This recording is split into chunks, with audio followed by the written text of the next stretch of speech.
Continuamos en 52 minutos y ahora vamos a reflexionar sobre nuestra era, sobre la sociedad, en esta incertidumbre, en este punto de quiebre que la tecnología nos pone y nos desafía y no sabemos cómo explicarlo. Trajimos a uno de los docentes que más reflexiona en la ciudad de Rosario, en la Facultad de Ciencias Políticas, ex docente de Ciencias Políticas, jubilado, que es Carlos Solero. ¿Cómo andás, Carlos? ¿Qué tal, Fabricio? Gracias por la invitación y la convocatoria. No, gracias a vos por venir. Quiero empezar con una pregunta que quizá nos pueda desasnar para interpretar y para conocer, a ver, cuál es la diferencia ideológica con Javier Milei. ¿Qué diferencia hay entre un anarquista y un anarcocapitalista? Plantear el anarcocapitalismo es una contradicción en los términos, porque el anarquismo es una variante del socialismo, más bien diríamos un socialismo libertario que se origina en la Revolución Francesa, con la línea de lo que de alguien que se llamaba Graco Babeuf y Buonarroti. Esto lo explica muy bien el profesor Ángel Capelletti, autor de más de 80 libros. El anarquismo es básicamente socialismo, es decir, anticapitalismo, y libertario en lo filosófico político es antiestatista. Yo, para explicártelo mejor, te lo diría trayéndolo a la región argentina. Sí. Capelletti decía que había 3 movimientos de masa en la Argentina. Estamos hablando de esto en los años 80 del siglo XX. Sí. El primero era 1980, le decimos a la audiencia, y cuando dice de más masa, o menos, y cuando dice de masa, dice de gente del pueblo, no de Sergio Massa. No, digo porque hay gente joven que lo está mirando por ahí. Estamos hablando de miles de personas, sí. Por lo menos hasta la década del 30. Bien. Cuando se cantaba el Internacional, las manifestaciones eran con la bandera roja y el puño izquierdo en alto, no como hizo Grabois el otro día, una mascarada en el Congreso. Antes del peronismo, preperonista. Y antes del radicalismo. Y claro. Entonces, él dice 3 movimientos de masa. El anarquismo, que es anticapitalista, es antiestatista, no es nacionalista, es internacionalista y es revolucionario. El segundo movimiento de masa es el radicalismo irigoyenista, que es nacionalista, que puede llevar adelante intentos cívico-militares, que es reformista y en tal caso, digamos, ya acepta la vía electoral. Sí. El socialismo también acepta la vía electoral en la variante de Juan B. Justo, Nicolás Repetto, Alfredo Palacios, sin negar que la legislación laboral se origina en este núcleo de personas.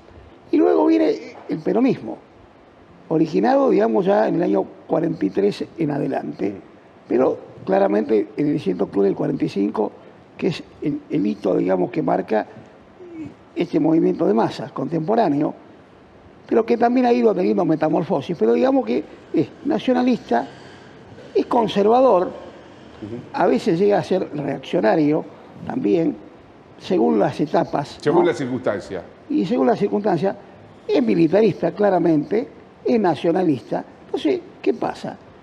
Lo que Milei plantea es un libertarismo, como el que hay en Estados Unidos.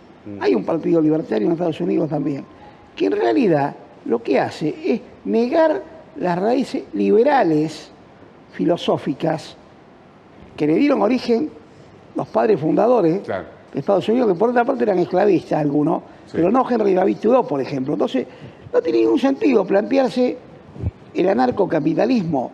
En realidad es un libertarismo. Fijémonos quiénes son los aliados de Milei, fijémonos cuán amigos de la libertad son. El presidente de Hungría, el grupo Vox en España, que cuando está Villarroel, ahora la vicepresidenta, está allí, y otros sujetos parecidos. Ultraconservadores, ¿no? Ultraconservadores y yo diría que reaccionarios directamente. Pero reaccionarios al punto tal de que no tienen ninguna clase de problema de hacer el saludo romano, digamos, ¿no? Entonces, lo que hace Milei en realidad es una mezcla de lo peor de cada uno de los regímenes autoritarios, y nada tiene que ver con lo que es nuestro pensamiento, que es un socialismo federalista. Nosotros somos una minoría insignificante en términos numéricos. Ahora, indudablemente molesta, porque si no, no hubieran asesinado a Santiago Maldonado, como de hecho lo hicieron. Y voy a explicar por qué estoy diciendo asesinato. A ver. Santiago Maldonado era un militante ecologista social, que estuvo luchando contra la salmonera en el sur de Chile, que estuvo luchando contra las papeleras en Uruguay, que estuvo apoyando al pueblo sanjuanino por la contaminación del río Hachal y demás, y que vivía en la biblioteca Vuelta del Río en el Bolsón, y que apoyaba la lucha mapuche, y que pasó, circunstancialmente, como decís vos, pasó por la Ruta 40 cuando estaban reclamando la libertad del lonco Facundo Jones Guala. Ese día los corren a los mapuches nacidos y criados en ese territorio, cruzaron el río Chubut, 1 de agosto de 2017. Santiago no alcanzó porque le dio un culatazo, un alférez de gendarmería, él le tiró un cascotazo. ¿Qué pasa? Cayó al río y se lo llevaron a gendarmería. Un ingeniero informático, que no recuerdo el nombre, llamó al celular de Santiago. Ese mismo día sonó un segundo un destacamento de gendarmería. Ahora, ¿alguien puede ser anarquista? Yo te diría que no pasamos los semáforos en rojo, pero si hay una ley que no podemos violar ninguno de los seres humanos, y los astronautas creo que pueden dar cuenta de eso, no importa si astronauta, cosmonauta, es la ley de gravedad. La ley de gravedad. Entonces, ¿cómo alguien va a aparecer el 17 de octubre, río arriba, si cayó río abajo?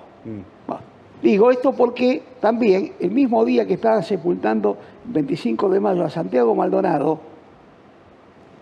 respetuosamente fueron las compañeras y compañeros a acompañar a la familia, su madre católica hizo una misa. Bueno, ese mismo día lo estaban matando a Rafael Nahuel en Mascardi. Y Rafael Nahuel simpatizaba con la misma idea que Santiago. A ver, nosotros luchamos en tanto que ser humano, Fabricio. Creo que esa es la cuestión. Yo me acuerdo que Juvenal Fernández, un militante de la biblioteca Rafael Barret y de la biblioteca Alberto Giraldo, nos enseñó a nosotros, si hay algo que va a ser definitorio, es la defensa del medio ambiente, la cuestión de la ecología social. Eso le afecta a todas las clases sociales. ¿Sabes lo que yo creo de la lucha ecologista? Es que muchas veces se utilizan los poderes fácticos del mundo para impedir el crecimiento y el desarrollo de países como la Argentina, que tienen muchísimo potencial, pero las quieren sumisas políticamente en la orquesta internacional. Sí, pero hay un tema que es fundamental de lo que ha pasado en las últimas décadas en toda Latinoamérica. En toda Latinoamérica, gobiernos como el de Evo Morales, gobiernos como el de Lula, primer y segundo mandato, y Dilma Rousseff, y otros podríamos nombrar, en Perú, por ejemplo, en Chile, fueron víctimas del extractivismo.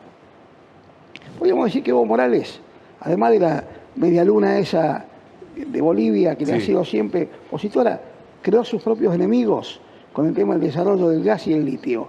Entonces, hoy por hoy, la Argentina se celebró el otro día el Día de la Soberanía, con la vuelta obligado, bueno, batalla perdida, Herradura de Quebracho, batalla ganada, pero el tema es que ¿a quién le pertenecen esos recursos? ¿Al pueblo argentino? ¿Al Estado argentino? ¿O a China, que tiene una base en algún lugar? Vino la general Laura Richardson y dijo, nuestros recursos a las grandes corporaciones. Si nosotros creemos que en Estados Unidos gobierna Trump, estamos completamente equivocados. El otro día el Premio Nobel de Literatura, que todavía no está tan devaluado como el de la Paz, que se lo dieron alguna vez a Henry Kissinger, a Anwar el Sadat y a Menachem Begin, y a Obama. Entonces, dijo el otro día Krasnoyark, que recomiendo la lectura sobre todo del Último Lobo, pero también de Melancolía de la Resistencia, dijo, tenemos el problema en el mundo de la falta de esperanza, pero tenemos un problema de gente como Elon Musk.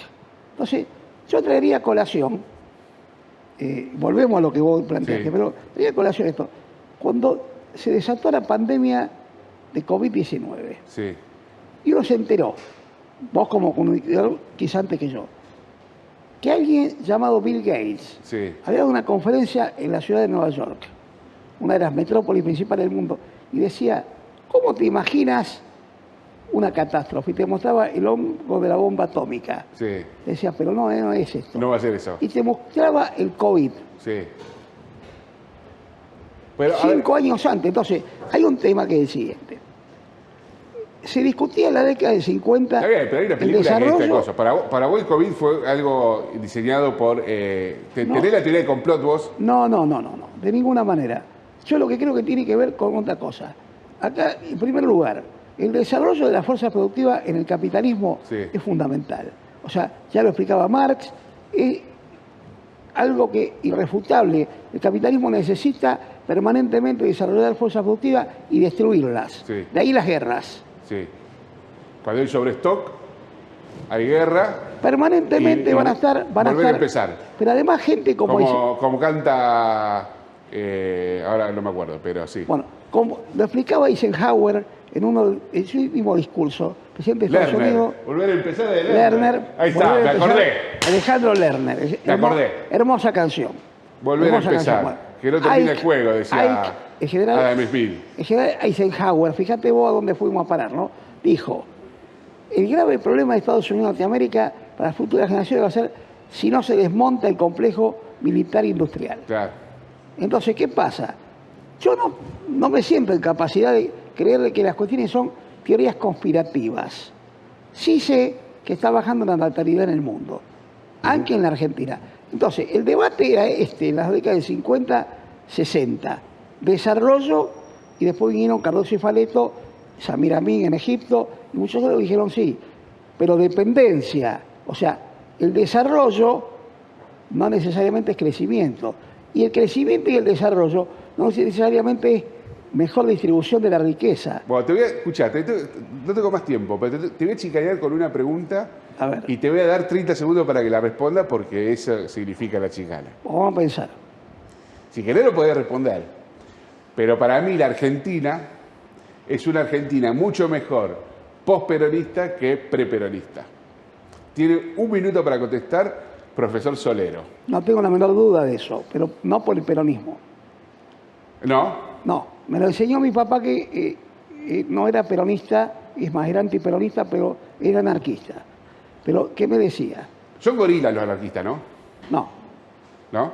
los anarquistas no somos gorilas y te voy a demostrar por qué.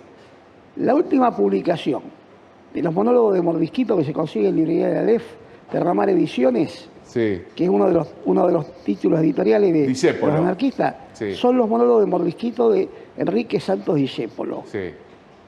que alguna vez fue anarquista. ¿Que alguna vez fue anarquista? Sí. Sí, claro. Después, sí, porque se formó en el barrio de Boedo, Sí.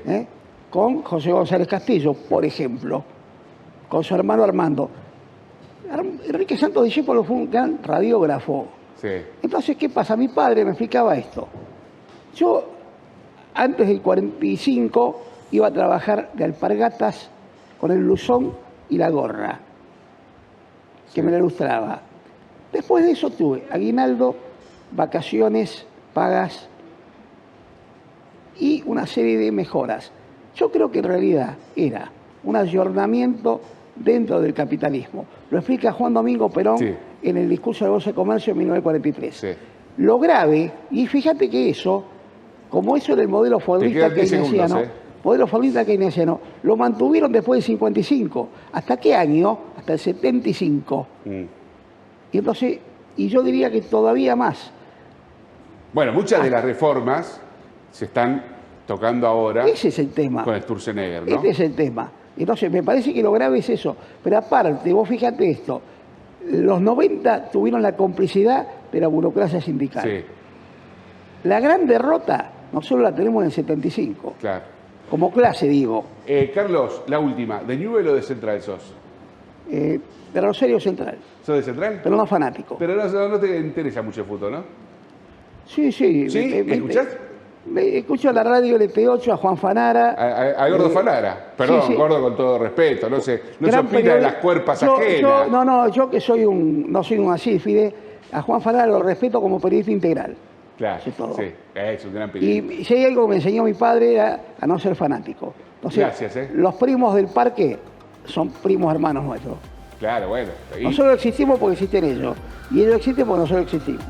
El fútbol y el anarquismo. El fútbol, el tango, el anarquismo. ¿Cuántas cosas hay? Osvaldo Bayer. Síntesis de todo eso. Gracias. Gracias, Fabricio. Nos vemos. Gracias. Seguimos en el último bloque de 52 minutos.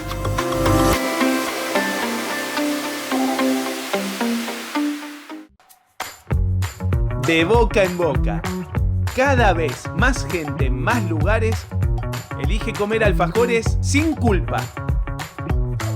Porque no es solo un alfajor.